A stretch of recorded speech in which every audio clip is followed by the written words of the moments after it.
या डीजे के सामने से हट जाए। महाकाल के डीजे।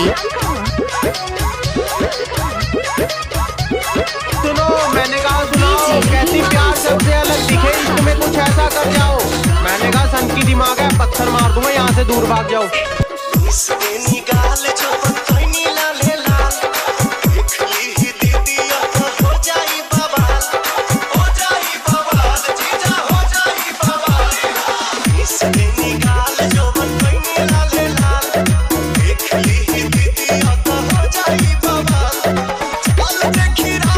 महाकाल के डीजे राजभर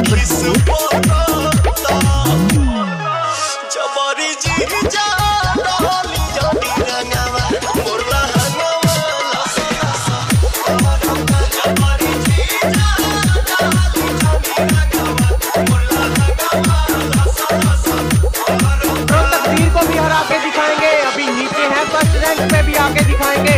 और हम फ्लॉप है ना, चल कोई ना। महाकाल के डीजे राजभर बुद्धपुर।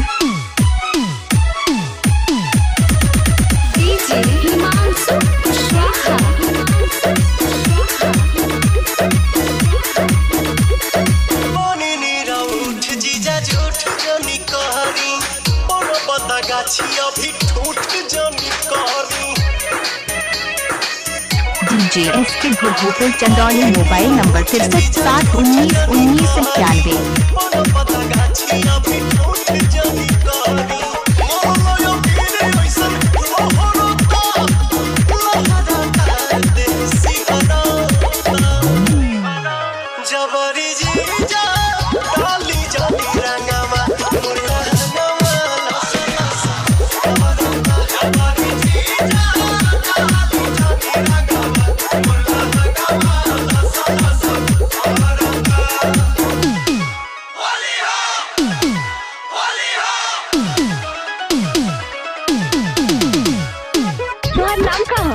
महाकाल के डीजे।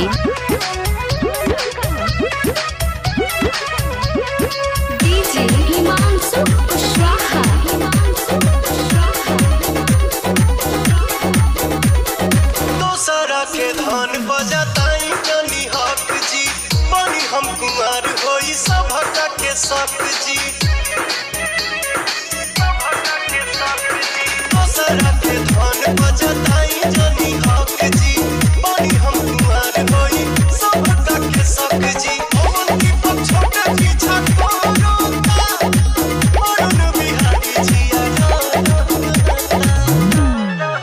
जबरी जी जा रहली जनी रंगावा, मोरला हंगावा लसा लसा। जबरी जी जा महाकाल के डीजे राजभर बुद्धपुर।